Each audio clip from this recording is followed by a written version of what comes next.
باسم الآب والابن والروح القدس الإله الواحد آمين. قول جديد من أقوال قداسة البابا في كلماته الذهبية يقول كده: جيد أن تكون صادقا وجيد أن تكون صريحا. يعني لازم تكون صريح ولازم تكون صادق، لكن تجنب الأسلوب الجارح.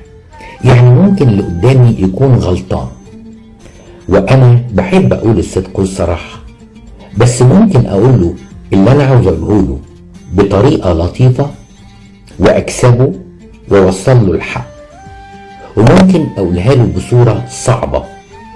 صحيح وصلت الحقيقة وضميري مرتاح إن أنا قلت الصدق، لكن في الوقت نفسه أنت خسرته. وعشان كده دايما الحكمة تقول رابح النفوس حكيم. فأنا لازم أفكر إزاي أحط الكلام السليم في أسلوب وديع ومريح. مش هنتنازل عن الحق أبدا ولا هنجامل في الغلط، لكن في الوقت نفسه لازم نتكلم بأسلوب ما يجرحش اللي قدامي. طيب هل ممكن الإنسان يوبخ؟ لأن الكتاب المقدس في رسالة بولس الرسول لتلميذه تيموثاوس بيقول له وبخ.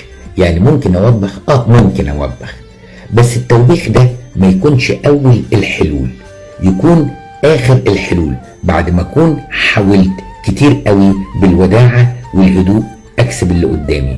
على فكرة ممكن جدا كبريائي يهيأ لي إن أنا أثناسيوس الرسول، أو إن أنا إنسان بيدافع عن الحق، والشيطان يخبي عليا إن أنا ممكن أكون بجرح وأكوي وأتعب الناس اللي حواليا من غير ما أكون حاسس إن أنا بعمل غلط. علشان كده راجع أسلوبك زي ما بتراجع الحق. يبقى جيد أن تكون إنسانا صريحا، ولكن جيد أيضا أن تكون إنسانا وديعا فيما تبلغه من حق. أقول لكم إيه؟ صباح الخير.